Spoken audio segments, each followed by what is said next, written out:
Hello, ladies and gentlemen. Welcome to Gerhard Center's webinar series, The Aftermath of the COVID-19, the New Social Impact, which was launched in April 2020, with the aim of discussing every week concepts that are currently not mainstream, but may or should be mainstream in the aftermath of the COVID-19. My name is Pakinam Yusri, and I am the Civic Engagement Unit Manager at Gerhard Center AUC, and I'm pleased to moderate today's webinar. As a lot of changes are happening and we are all trying to cope with and adapt with these changes, the higher education institutions will have a lot to do, especially in guiding these new changes. There is no doubt that universities, through their intellectual knowledge base, add enormously to the science of the COVID-19, but they have a crucial role in driving the economic recovery and rebuilding the country. They will also have to support not only their community and society, but they should be supporting the whole country as well. Today, in the 17th session of the Gerhard Center's webinar series, we are lucky and honored to introduce our very special speaker, Professor Nico Koopman.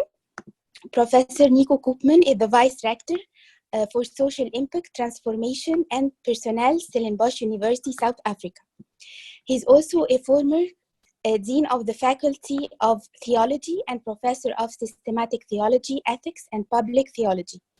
His research focuses on themes like absolute dignity and well-being, healing reconciliation, embracive justice, responsible freedom, equality through equity, as well as the reciprocal and transformative impact of universities on the various spheres of society, including the domains of politics, economics, the natural environment, civil society, and public opinion formation. He's also a founding member and chairperson of the Global Network for Public Theology. Stellenbosch University is also a founding member of the Telwars Network and one of the oldest universities in the African continent. For those who don't know the Telwars Networks, it's an international association of institutions committed to strengthening the civic engagement and social responsibilities of higher education, with more than 400 member universities from all over the world. And we at Gerhard Center are hosting the Arab Regional Chapter, which is called MAN Arab University Alliance for Civic Engagement. Professor Koopman will talk today about transformative social impact in the context of COVID-19 in 20 to 30 minutes, and then he will be answering your questions in another 20 minutes. Please share your questions in the webinar chatting box. Professor Koopman, the floor is yours.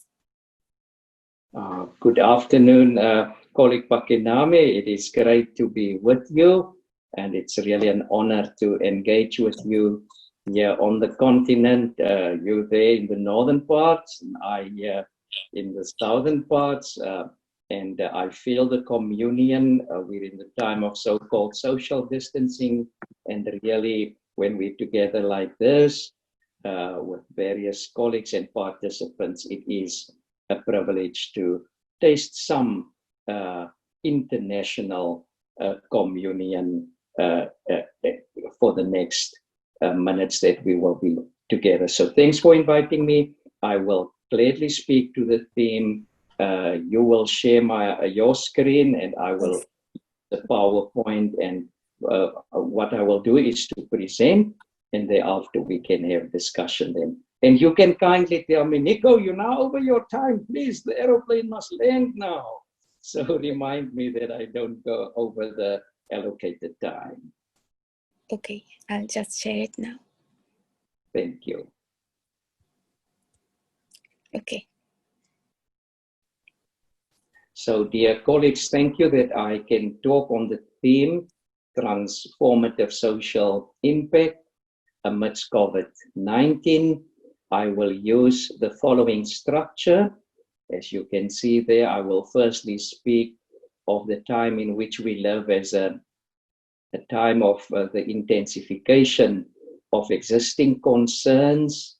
And it's also a time of the intensification of economic concerns. It's a time of the intensification of social concerns. And then I think it's also a time of intensification of the need for virtuous citizenship and leadership. and also for value-driven citizenship and leadership. And in conclusion, I will just say, I think it's a time of the intensification of the vocation of universities. So let me start by just talking about the intensification of existing concerns.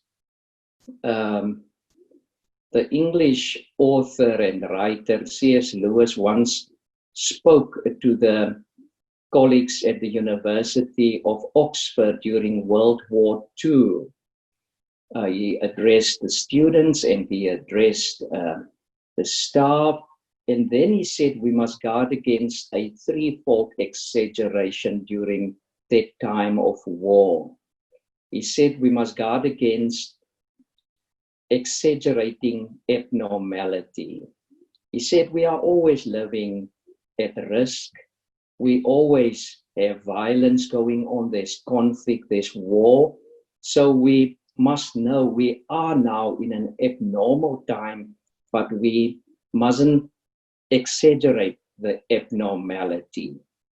And the second exaggeration that he warns against is the exaggeration of incompleteness, that we can say, listen, we in the so-called normal times, we don't always complete all our tasks. We don't always reach all our aims. So we must know in some way this incompleteness is always with us. So be aware of it. You'll feel it more now, but make sure that you don't exaggerate this feeling and this reality of incompleteness. And the third exaggeration that he warns against is the one of finitude and death. He then says, we have death always with us, but during the war, he feels we can exaggerate the reality of finitude and death. And he says, let us be aware of it. We feel it now. It's more visible. It's more prevalent. It's even in a short space of time, more concentrated. And as with COVID, it's more internationalized. It's globalized, death and dying. But he says, don't exaggerate it. It is with us. I think what he wanted to say is, please steer your ships between underestimation of the crisis and overestimation of the crisis. That's one insight, in my own way of trying to make sense of the current context in which we are. But there's also a second remark that always stays with me.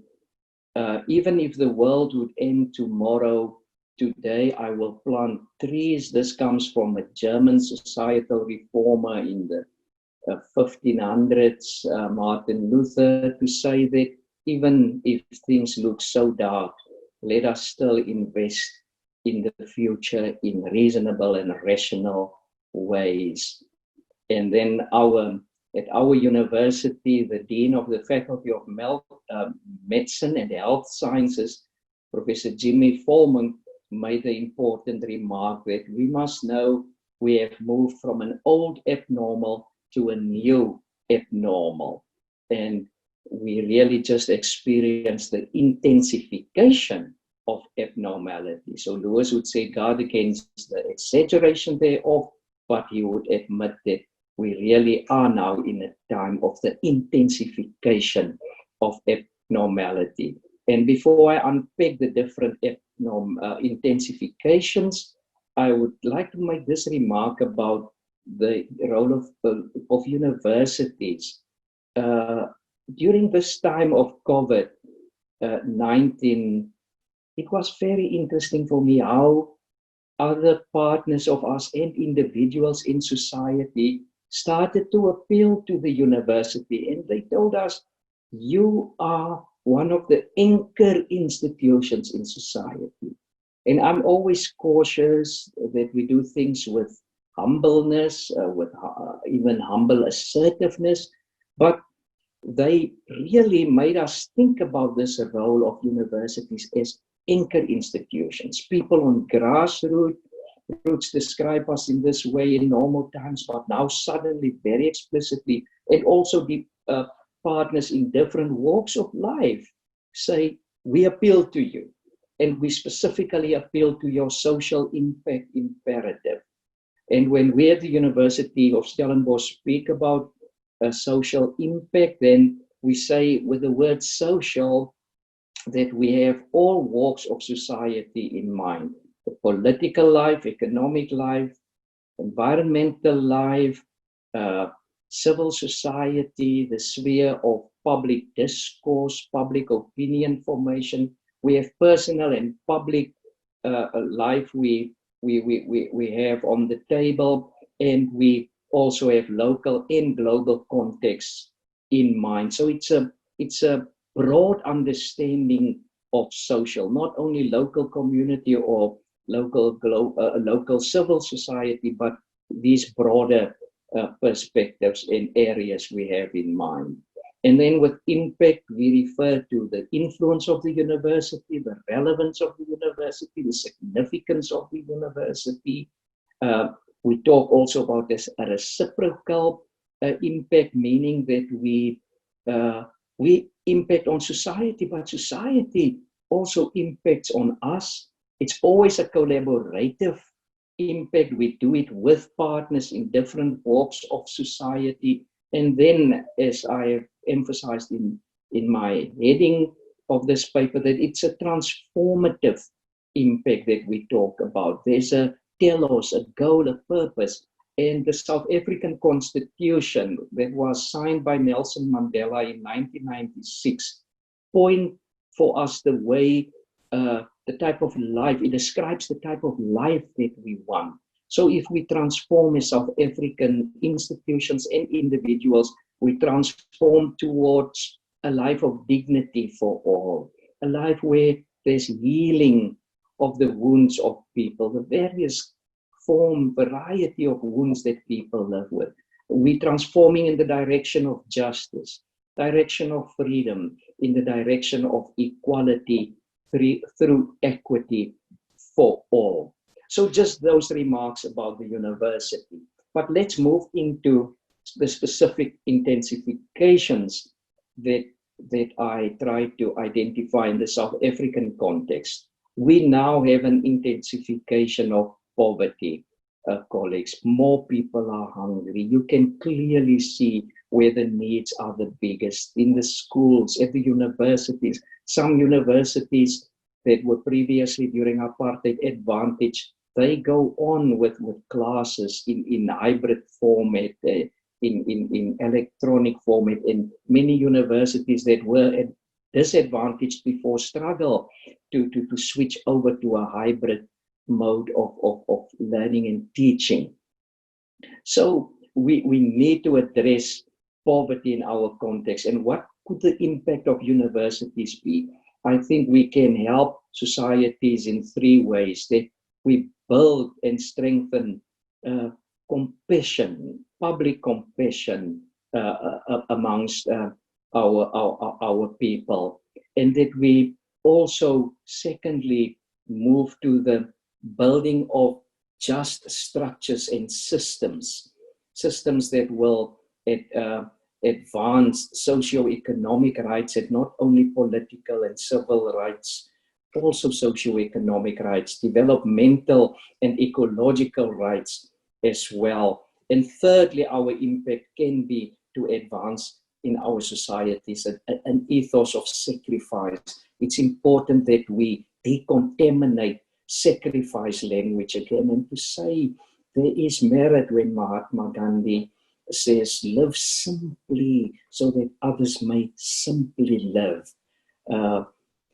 And then there is in our society more unemployment, way more now than 30%. Just before COVID, we were about at just under 30%, but we're way higher now, and even higher among our young people. And here the impact that I think we should try to make as universities is to say, let people who don't have work, don't let them think if you're workless, you are worthless. Build their dignity, help to provide livelihood, and on the systemic level, also ensure that our economic growth, and it's so hard to talk about growth now, but let it always be job creating growth.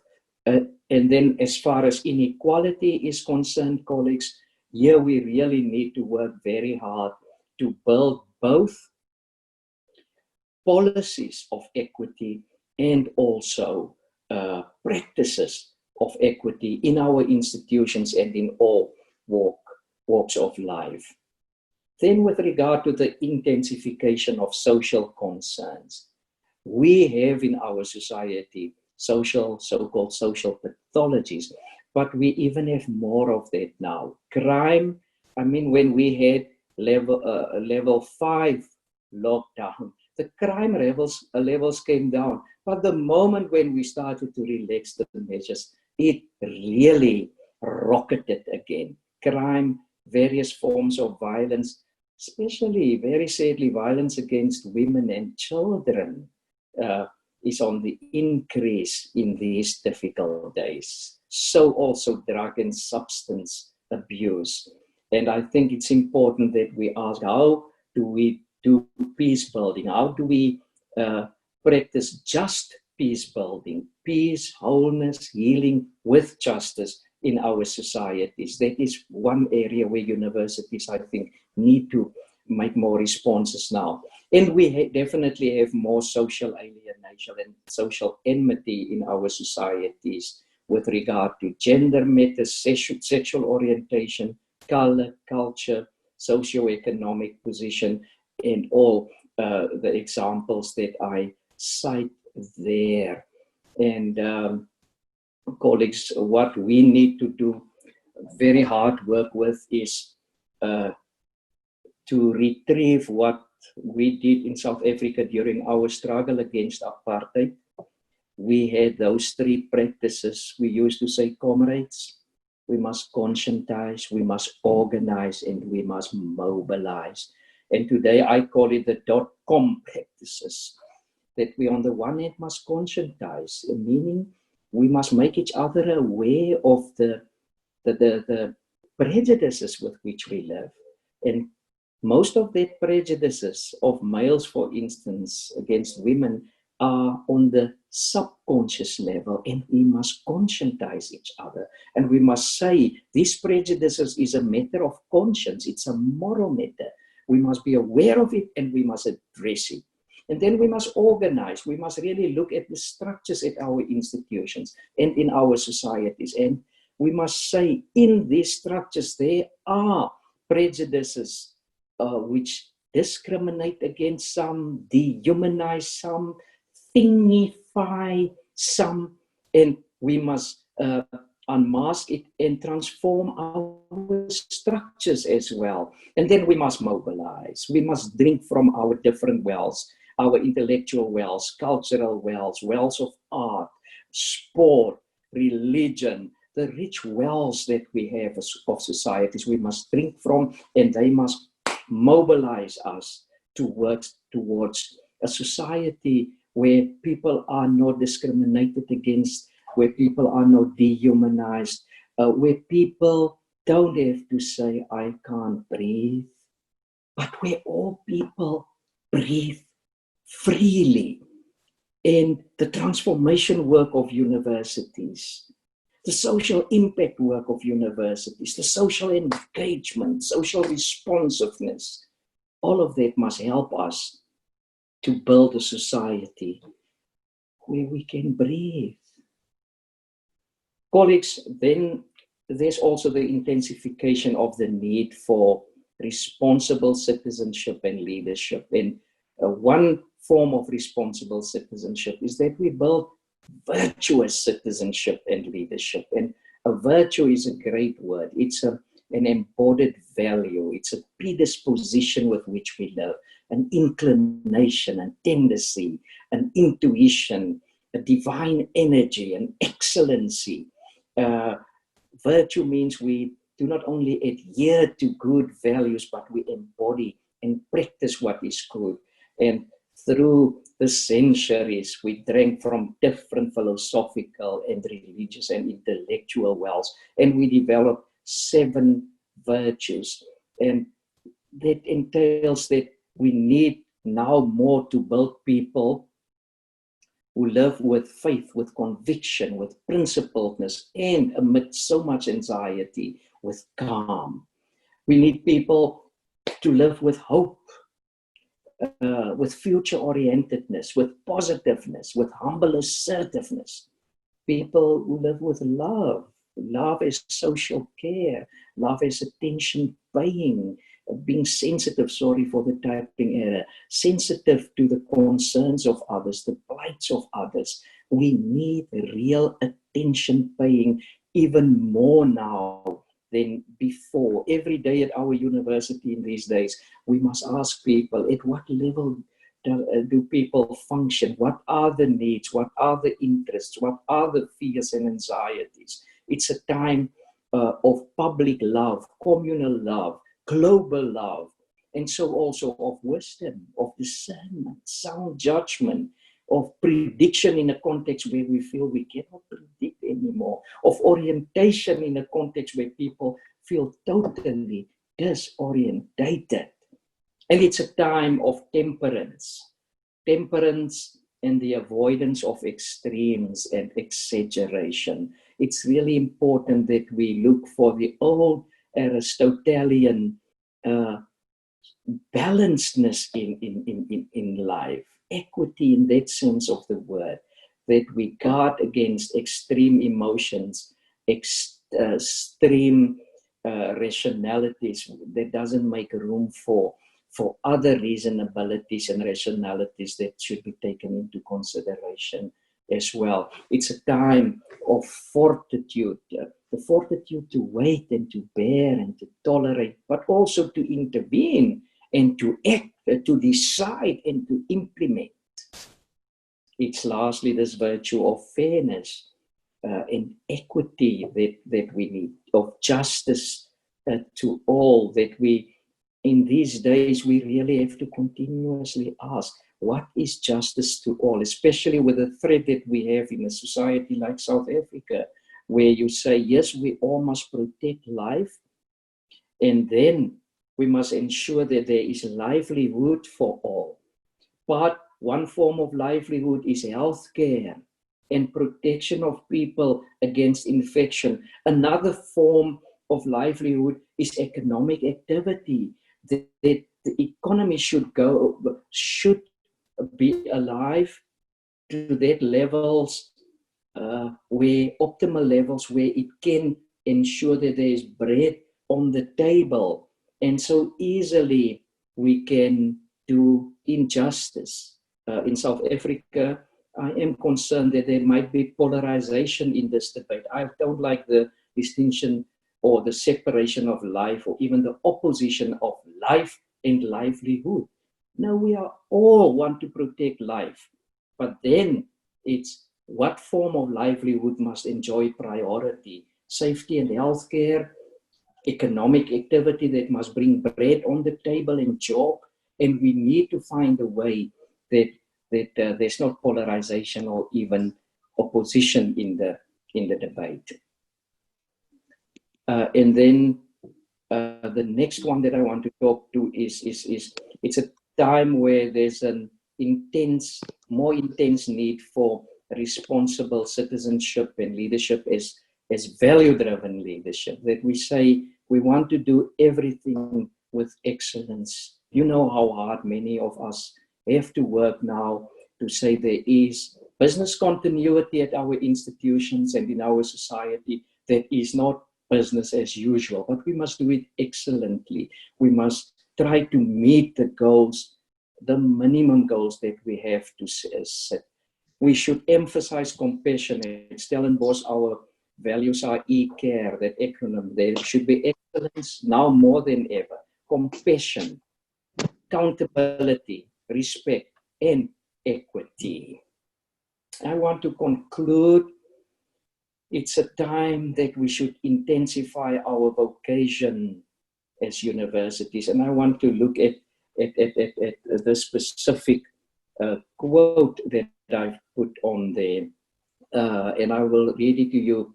the task of university councils is to really enhance the possibility that we can fulfill our vocation. And we are charged not only with preparing graduates for productive roles in society, but also with questioning that same society. This is as it should be, as the university role is a threefold role: creator, curator, and critic. In fulfillment of our mission of teaching, research, and service, the university serves as a creator of new knowledge and understanding. It is a curator of what is known, serving as a repository. But thirdly, we are also a critic of the status quo, emphasizing and supporting independent thought. A university education is or should be as much about character and citizenship as it is about careers and commerce.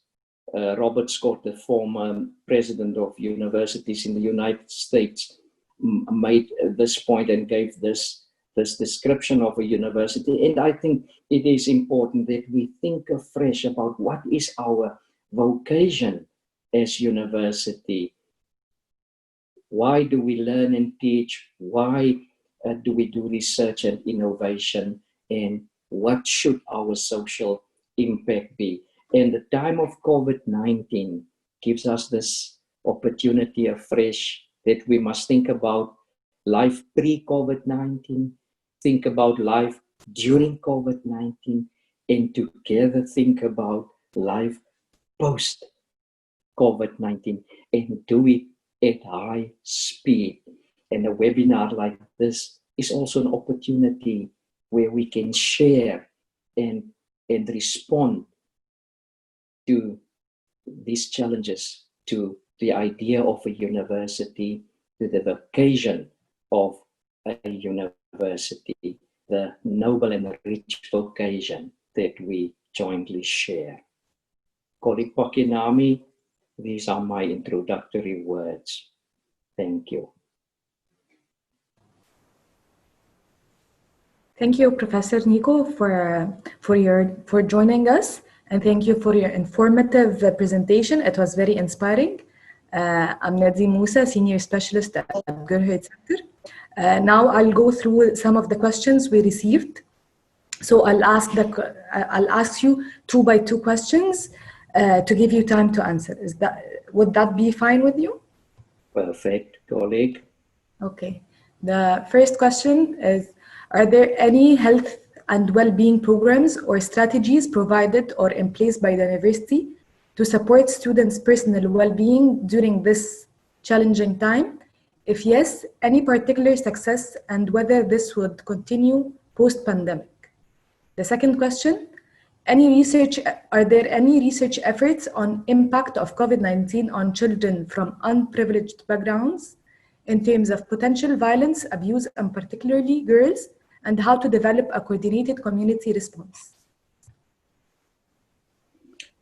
Thank you for both very crucial questions. Starting with the first one, colleague Nadine, it has to do with health and well-being. It is interesting that our university, just a year and a half before COVID-19 hit us,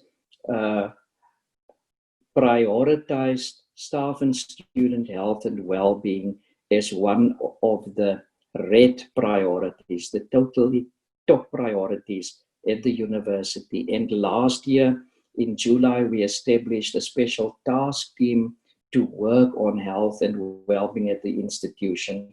And just a month or 2 after COVID-19 hit us here in South Africa, we finalized a draft report on staff health and well-being. So when I talk intensification, then really also that specific work that we started to do had now been totally intensified. So we suddenly had to move faster with more urgency, make more funding available, make more types of services available, especially electronic services. And we started to form partnerships with companies who have expertise in providing and the capacity to provide counseling services. Also now, suddenly grief counseling services available to people electronically. So our efforts in this regard is now definitely at a higher, more intensified level. And just this morning, we had a meeting again of our task team who work on this to make sure that we, at our next meeting next week, will get a good data back to see what is our impact, but still, what are the new manifestations of mental and health problems amongst staff, especially. I'm especially responsible for staff, but the same will be done when our students start returning now. Within the next 2 to 3 weeks, we will have more students on campus, but that service will also be intensified. And there are also services for them, companies with whom we work, who provide assistance already to students electronically. So our reading of the situation is also that it is on the increase. Mental health and well-being is a major problem worldwide, also in higher education. But in this COVID-19 context, it is more intense, more severe, and we try to monitor the situation as closely as possible. The second question deals with, do we have research projects already going? Here we must say, yes, we do work on things like inequality, South Africa being the society in the world with the highest gap between rich and poor. So that projects are more intensified. I took a sabbatical myself in at the end, late last year, and but the theme that I focused on was socioeconomic and gender inequality in higher education. So suddenly this needs to be done more, because now you can see the societies that are hit hardest by this pandemic are the poorer societies, and the most vulnerable people are hit harder. This specific pandemic exposed the existing inequalities even more. So we will have to intensify research projects that are going on at our universities in the Faculty of Economic and Management Sciences. There are projects in the Faculty of Law. We have projects on inequality, but that needs to be intensified now. And what the impact is on then underprivileged people, you can clearly see now. Schools in poorer communities started to open, but suddenly had to start closing again because the levels of infection there are immediately threatening, while schools in more advantaged communities, socioeconomic privileged communities to a high extent, there things go on with lower levels of risks and infection at this stage. So yes, research intensified, but I must also say this situation on us is changing so quickly. At this stage, we are very humble and know even projects that started before the pandemic struck us should be revisited to say what new concerns are on the table. So within that context also of being open for totally new shocks, ongoing research will be continued, but new avenues will have to be acknowledged, seen, identified, and addressed. Okay, thank you. The coming question is how to ensure that COVID-19 mitigation policies and efforts pays attention to gender discrepancies and avoids unintentional harm or adds to existing gender inequalities. Referring to your discussion of virtuous citizenship, I think it also means a transformation in sources of legitimacy. How will legitimacy be derived in this context? Can you just repeat the last one about legitimacy, virtuous citizenship? Referring to your discussion of virtuous citizenship, I think it also means a transformation in sources of legitimacy. How will legitimacy be derived in this context? Okay, I'll start with the first one, and if I don't respond clearly to the second one, the person who posed the question can perhaps say a bit more. But the first one about the gender challenges and how we identify it and pay attention.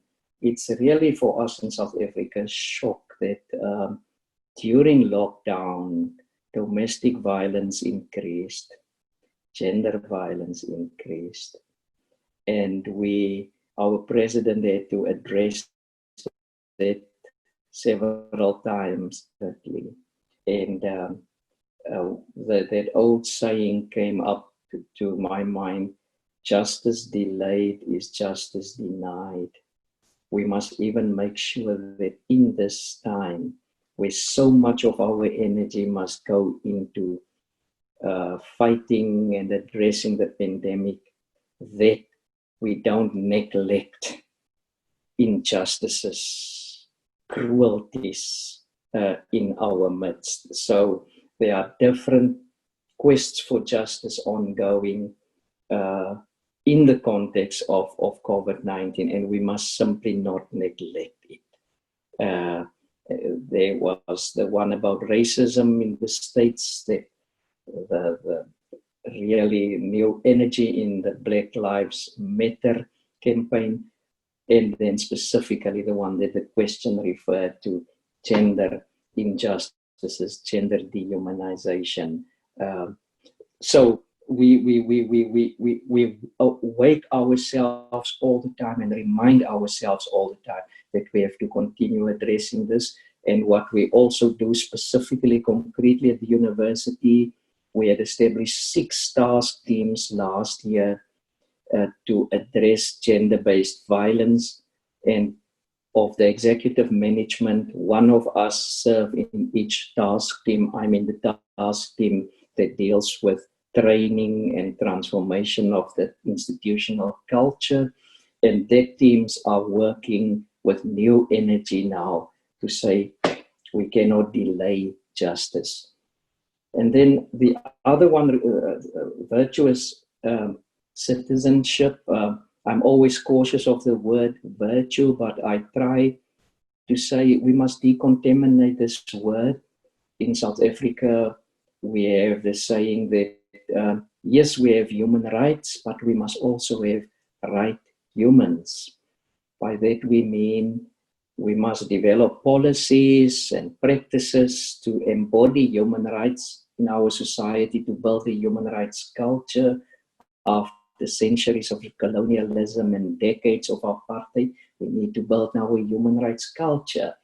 And we, besides policies and laws and practices, you must concretely also work with persons, with human beings. And the notion of virtue, which means that you don't only adhere to good values, but that you embody, you incarnate those values.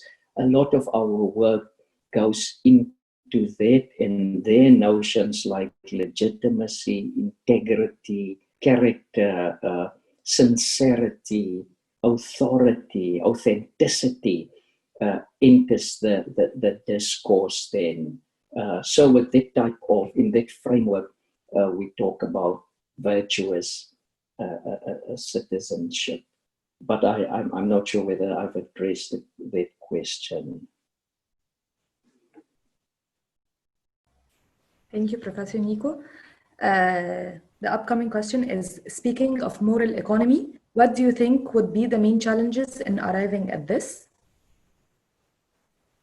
Another question, Stellenbosch University is following an embedded model of transformation where everyone have a role to play in transforming the university. What's the students' role in transformation? How do you engage them? Yeah, I'll start with the last one first, the embedded. it is for us important. For years at the university, we had a diversity office and officer in a little corner in human resources. And later we had a center for inclusivity, also fairly isolated.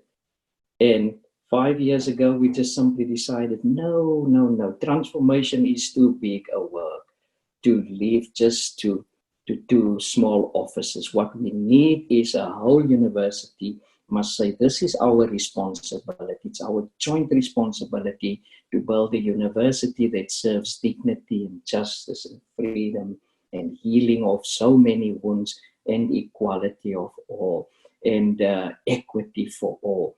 And so we started to, I was appointed as Vice-Rector for one of my tasks, transformation, and it is in my title and my designation also. We have Senior Director for Transformation, Director for Transformation.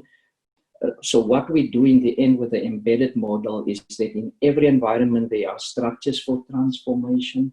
All faculties and all environments of our staff, so it's both faculty and staff that take responsibility, and students.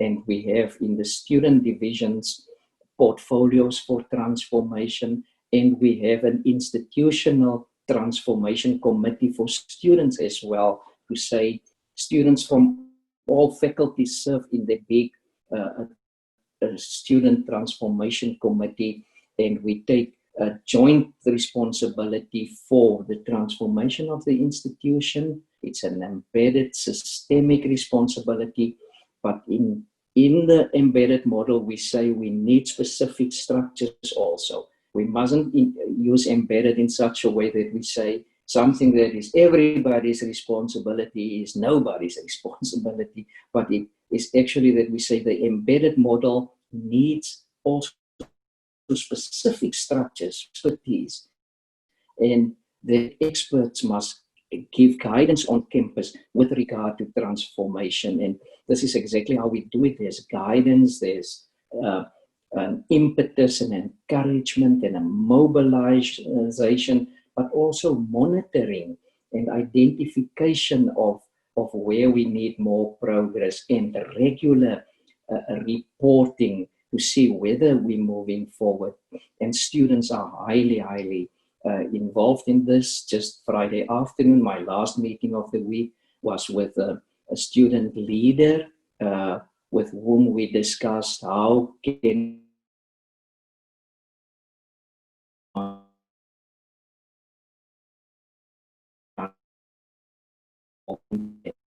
high levels of lockdown still. So there's also the cooperation between university and leaders. It is really one exciting parts of the work that I'm trying to do, and that the university doing, to see how students would come to various members, from the rector, our principal, and also to vice principals like myself, and we work together. Then the other question about the model economy. This is for us one of the big challenges in South Africa, that we have this high levels of inequality in our country, that we have a younger generation who increasingly feel that, yes, Nelson Mandela, you did great work, you brought political liberation, but this is not accompanied by economic liberation. We still have an economic apartheid, which still to a high extent, not exclusively, but to a high extent runs along color lines. And if I mentioned earlier things like we must develop compassion as one set of practices that we need to develop, where South Africans feel ourselves, think ourselves into each other's situations across the socio-economic divide, then it is a serious practice to develop compassion. And secondly, structures and policies that advance justice and equality. And then also lastly, practices of sacrifice, to say, how can we make sure that we share substantively with each other, so that There's no more those who have too much and others who have too little.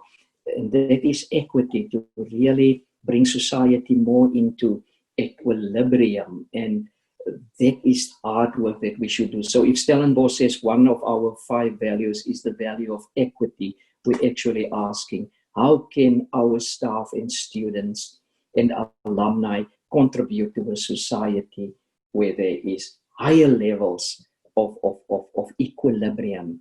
We don't talk about equality in absolutistic sense. We know people have different talents.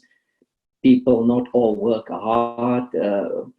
Some work harder. So you're not talking here about a absolutistic equality. Yes, absolute equality in terms of dignity.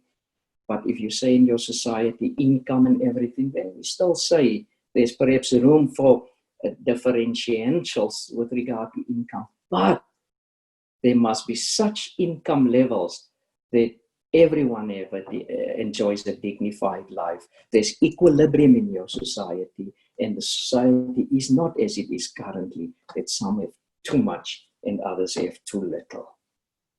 So the idea of working on the economy and building a moral economy is a crucial challenge. I am at the moment reading a new book published in America with the title Economic Dignity.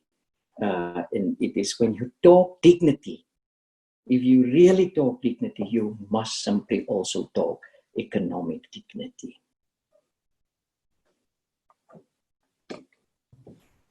Thank you. 2 more questions and we will be done. For the education, the pandemic has forced all the universities to bring their courses online. From your point of view, what will be the new education model post-COVID-19? The second question, universities typically provide a social community building experience for young people. How are your students adapting to limitations and social aspects of college life? And what are your institution doing to maintain a sense of campus community despite the emptiness of the campuses? Yeah, thank you. Those also two good related questions. I think the online teaching, the hybrid model, in a sense, we were preparing to go hybrid, to say we need to go more electronic with contact sessions. And now we simply had to try and roll it out. And it was very, very hard work. And until now at our university, it is going fairly well. And some people say, this is fine. This is actually how we should do it in future. It's more affordable. You have more students who can attend. But I think it's early days to absolutize. I mean, we must say most of those students who are now doing the online were in residential classes, some of them for years. So they more or less know the lecturers who are now engaging electronically with them. They know other students. They know university life to some extent. So in a sense, it might go better without the physical contact now. But long term, my own taking is that we must explore this online teaching, electronic teaching. We do make it possible for more students to study. I come from economically disadvantaged contexts. I first had to work after school before I could study at university. And I just know how I hungered for access to university studies when I finished years ago, 40 years ago, my school career. And I know there are still many, many youngsters in that position. So for their sake, make it accessible. And if this is a model, let's do it. But for the sake of a more holistic formation, I would say in addition to that, still make room for contact sessions, still even make room for those who can afford it to be full-time in residential teaching. Let's have diversity in this regard, and let's not totally say we choose for only one model at the moment. And then we need to be creative with how do you build amidst so-called social distancing? How do you make sure that it doesn't become social alienation? That we really say amidst the social distancing, there is room for, we build social cohesion, social communion, and we try at this moment to do it in different ways, that there are at least regular informal electronic contact sessions of staff and students, also of staff amongst each other. Every week we have on a Monday afternoon a reserved time when the university executive and the broader management team of the university come together, and we just share challenges, concerns. It's an informal meeting, there's some structure, but not minutes even, that we make sure that contact is there. That's what we try to do at the moment, but as we go forward, more will come back to campus, and then it will advance the building of cohesion, but we need to follow this hybrid model also of building cohesion by creating such electronic sessions.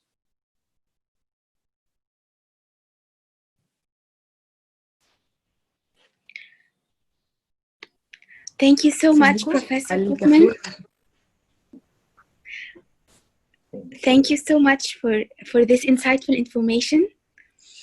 To conclude, I would like to thank everyone who managed to attend today's webinar, and a special thank you for you, Professor Koopman, for sharing with us this very informative presentation and everything. Thank you so much, colleague. I see there is still another question. Do we have time for me to respond to it in the chat box? From Dr. Or is it our time over now?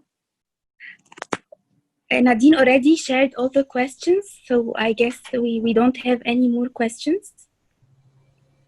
Yes, a question to share my thoughts on compassion, conscientize, organize, mobilize, and partnerships. Shall I briefly respond to it? Yes, sure. It's Dr. Divya Singhal. Okay. Yes. I will just briefly, Doctor, say thanks for that question. It is indeed important that we must do establish collaboration. Pakinami and I are both working hard in the Talwa network, which is a global one, and I think colleague Lorraine McElrath to leave already.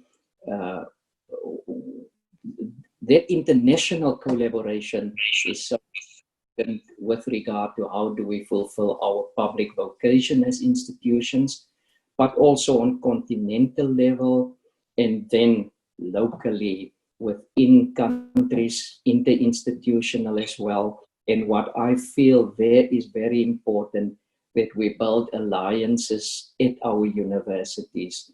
As we build alliances for transformation work at the institutions, the same we do with social impact. We also talk about embedded social impact, where we have structures in all the university environments, in all faculties, and we really work together with internal partners and very strongly with external partners. It's for me interesting to see how now with external partners in these crisis days of the pandemic, how our already existing partnerships grow stronger, and how we develop new partnerships as well in these days. So in communion, in togetherness, in partnership, we need to do this work. In the midst of our vulnerability, we can only go forward if we try to go forward together. And this forum of this afternoon, I experience also as partnership, as brothers and sisters who journey with each other together amidst this global vulnerability that we face.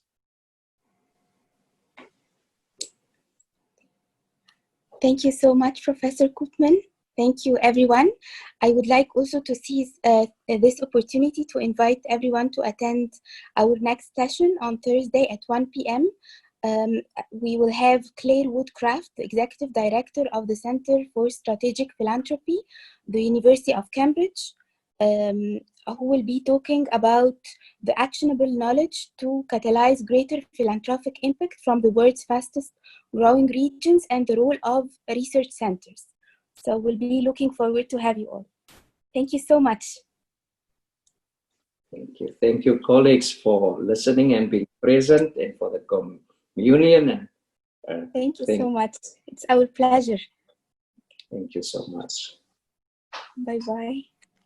Bye-bye. Goodbye. Thank you, sir. It's been fantastic. Thanks a lot. Hey, thank you, brother man. You're doing well? All is well. All is well.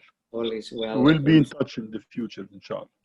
Thank you. Definitely. And I hope when we can commune here in South Africa, commune back in your country.